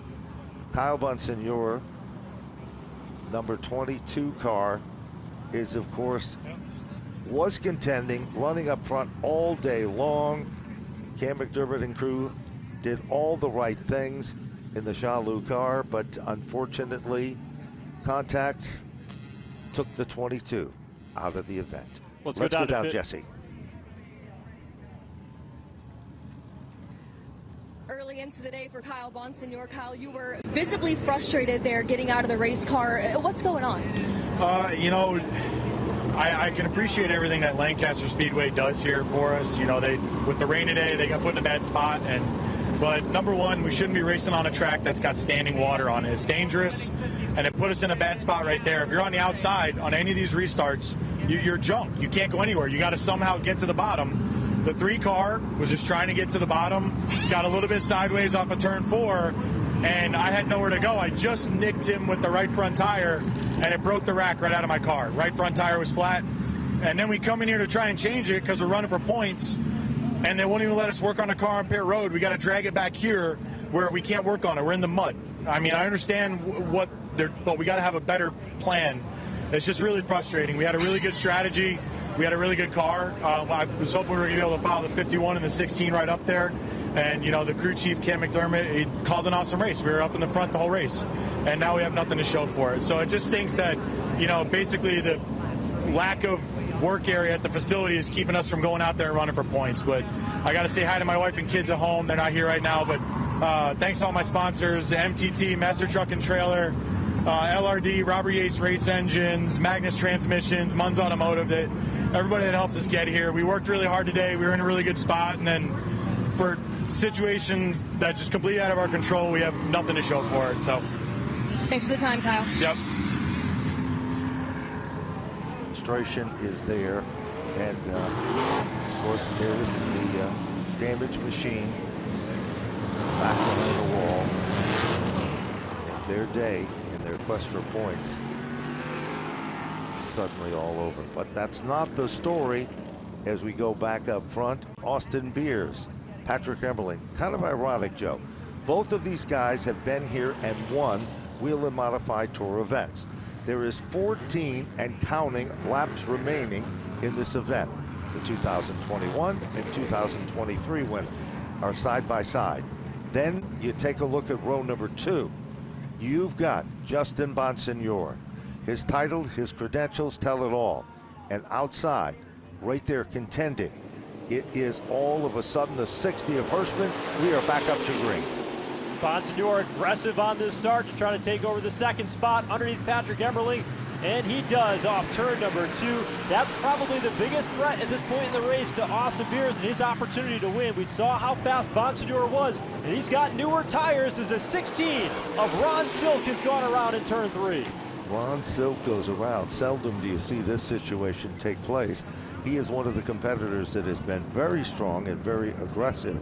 So car number 16, as we're looking at the car, we're trying to see if there was any damage, visual damage to that automobile, but that's going to change things just a bit.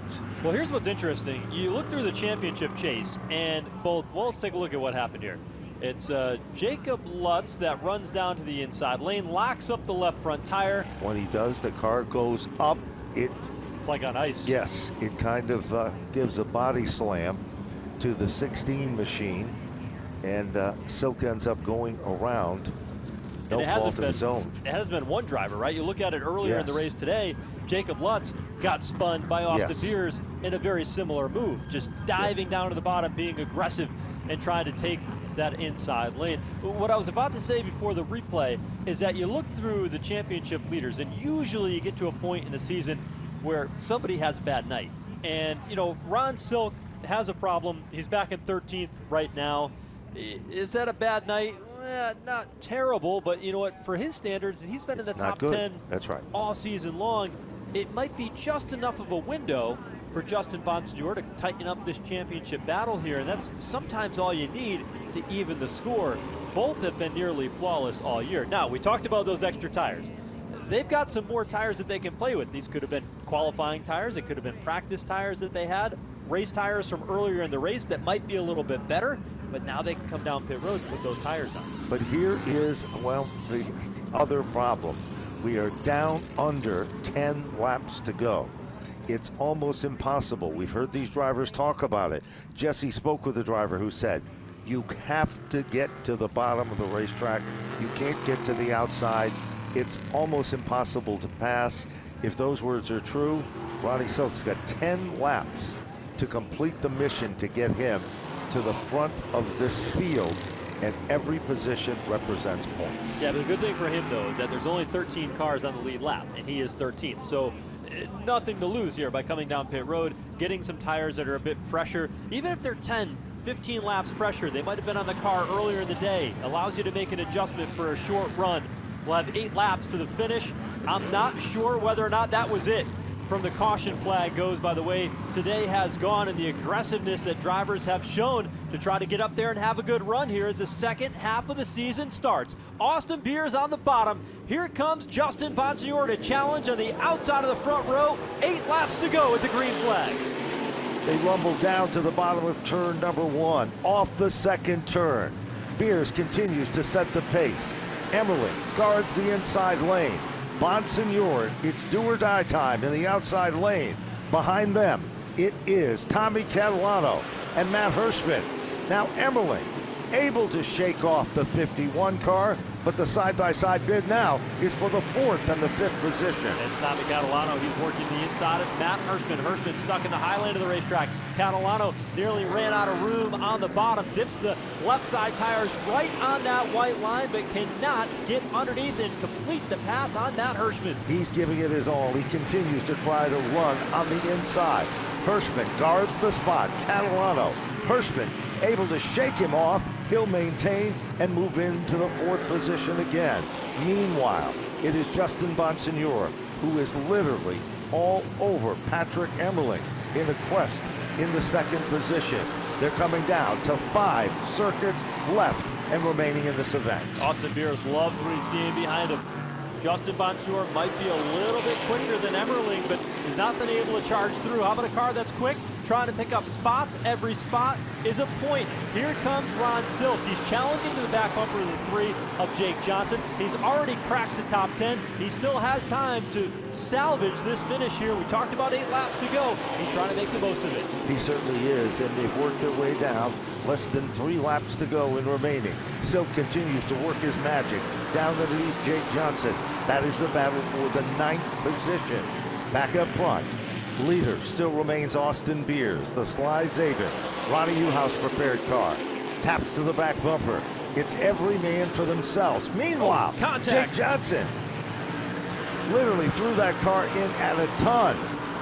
It'll be 1 to go, though, for the race leader off turn 4. Austin Beers looks in the rearview mirror, and all of a sudden, here is that one car right behind him. Patrick Emmerling is in the mix. Final time around for Austin Beers. No question about it. Austin Beers looks to make it 2 in a row here at Lancaster. He'll rumble off turn number 4, work his way back to the line. Patrick Emmerling runs at his tire tracks. Austin Beers has done it. Back-to-back victories here at Lancaster. He will go into the record books as the big winner for the 2nd time in a car prepared by Ron Newhouse and Sly Zabin. Big Murph, the Irish Angel, fireworks in the air and fireworks on the racetrack. What a race we saw where bumpers were kings, and of course the end results tells the story. What a dramatic finish to that one. Austin Beers thought he had it in hand, and in the final few laps, all of a sudden, the Emmerling car closed right in. We saw the Jake Johnson car get airborne over the left side of Ron Silk's car. They stayed under the green flag as they were battling the bottom half of the top 10. But how about Austin Beers? 3rd career victory in the Whelen Modified Tour, back-to-back at Lancaster. No question about it. You're going to see a young man with the biggest smile of them all on his face as he is about ready to get out. He said at the start of this one, my dad gave me the ingredients on how to win here at this racetrack. I watched him as a youngster. I was able to see what he could do, and now I'm able to get the job done. A lot of drivers have driven for the 64 team over the years, but guess what? It is Austin Beers who can hang his hat on 3 wins on the NASCAR Whelen Modified Tour, and Joe, he has done it in short order, to say the least. KLM Motorsports team certainly going to be living high here tonight here in Western New York. Austin Beers, a swig of water, well-deserved. He had to fight his way through the field a couple of times today. They used that short pit strategy to gain the track position they needed to be able to get out front when it mattered most. And Austin Beers has won at Lancaster. Let's go down to victory lane and hear from our race winner. Jesse Punch is there. Austin Beers defends his win here at Lancaster. Win number 1 of the season. Austin, congratulations. This is a big win for you. You've had speed all year long, but you guys have struggled to get it done. What does this one mean to you? Oh, this means a lot, but this one's for the Canfield family, and Evan Canfield was a great guy, and we lost him 2 days ago, and he was just an amazing person. We loved seeing him at the racetrack. Thank you to Mike and Maggie Murphy from KLM Motorsports, this whole team, for everything they do. Hi to Mike and Maggie at home. Glad to get another victory. First in the year, it's been a struggle this year, kind of distraught myself, but, really happy how tonight went.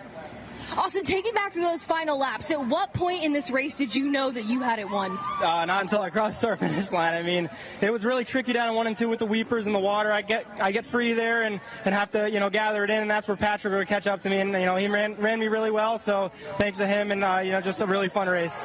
Congrats on the win, Austin. Thank you very much. That's Austin Beers picking up win number 1 of the 2024 season.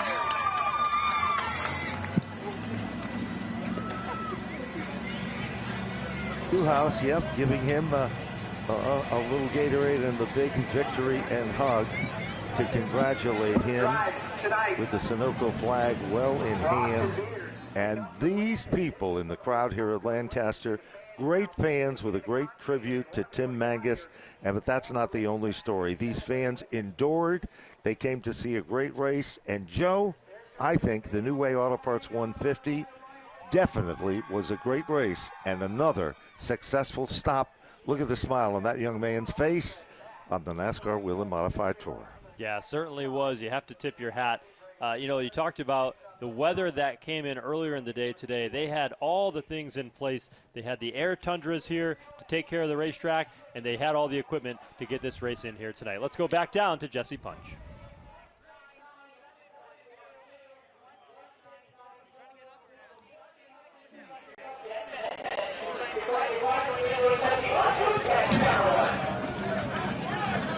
Second place here tonight at Lancaster, Patrick Emmerling. Patrick, what more did you need in those closing laps? The 64, congrats to Austin. He was rotating a little bit better. There was a couple little mistakes there that we almost could have capitalized. The Mother Nature kind of made the track a little interesting. There's a lot of water out there, and but no, he didn't make any more mistakes in the last few laps, and he was just rotating better, and the whole Fleet Works number 1 team here did an excellent job today. This was for this team. This is our first time here, and second best, and we're been having really good cars with opportunities to win week in, week out lately, and just awesome job to the whole team here, and Rich, Dal, and everyone involved. Quite a pleasure to race with this team here. That's your second place finisher here at Lancaster Motorplex, Patrick Emmerling. That team's knocking on the door, Ben. They are, and they continue to do it. And there's some more victory celebration going on for our winner, Austin Beers. There's a lot of the fans, family members down to congratulate him. Patrick Emmerling, you're totally right. He is there every time and so close. It's just a matter of time before that car ends up in the winner's circle as well. So team will make their way to up the atop victory the lane stage, which yes. is impressive here at Lancaster Motorplex. And a great night to be had by all. Certainly a lot of racing still left to go as this season goes on. Let's go back down to hear from our third place finisher. Hard-fought night here tonight for Justin Bonsignor, bringing it home third. Justin, are you satisfied with your run here this evening? Yeah, it was a good run. We had good speed, throughout the whole race. Strategy now with the way we can do pit stops is going to mix up the field. And, we just pitted twice. I think Austin's once, and track position was so important tonight with as wet as the racetrack was. Try not to say the wrong thing, but, the track and NASCAR and Mikey Meyer did everything they could to get this place dry. But it was a really, really tough racetrack for us to restart anywhere on the outside or make any moves. So hats off to them. Hats off to the fans for packing this place out. But, we had a car capable of winning, and we led a bunch of laps, which is great because we haven't been where we feel like we need to be this year. So hopefully this is a sign of a good second half of the year. And, it's definitely tough, but I just want to thank Phoenix Communications, Clearcom IT Solutions, M3 Technologies Fury Race Cars, Robbery Yates Racing Engines standing right here, all our product sponsors, everybody, this is a long trip for us to get up here, and we had a rough day with our hauler, and to come out of here with a podium, a good points night as well as we start to get into the summer here. The 16's been really fast, and, hopefully we made some steps in the right direction tonight with speed, and we can, go toe-to-toe with them the rest of the year. It's shaping up hopefully to be another barn burner. That's Justin Bonsignor, third place here tonight. All right, so Bonsignor finishes on the podium tonight. A little bit of trouble for Ron Silk tonight. He came home in the 10th position. The celebration is going to be on for the 64 car of Austin Beers and his team. But, Ben, we've got a lot of big races still on the docket coming up just a few weeks from now. A Wednesday night, we'll race at Thompson Speedway Motorsports Park. That's the next stop for the Whelen Modified Tour. Come out and see it. It is another exciting event for the Whelen Modified Tour. It all goes after Thompson for the Wednesday show. August 31st is Oswego Speedway. Back to the premier short track on September 14th, Riverhead Raceway, and round number 3, September 21st. Don't miss this one at the high banks of Monadnock Speedway. Then North Wilkesboro, a stop everybody's pumped up about, and then Joe for the final 2. Thompson Speedway again, the World Series weekend, a Sunday afternoon, October 13th. And down to the Martinsville Speedway, a Saturday evening, October 26th. What has been the tradition over the past couple of seasons to wrap up the Whelen Modified Tour season. Lots of good racing still to go. We just started the second half here tonight. And if tonight is any indicator of what we'll see in the second half, it's going to be a good one. The Whelen Modified Tour at Lancaster Speedway. They fought the rain. The track did everything they could to make this racetrack raceable. The green flag delivered by local law enforcement, and it was on from there with Austin Beers having a very stout car from the drop of the green. There was a lot of minor cautions, nothing too bad. And then on lap number 93, a salute to Tim Mangus. But it was back to checkered flag racing to the wire.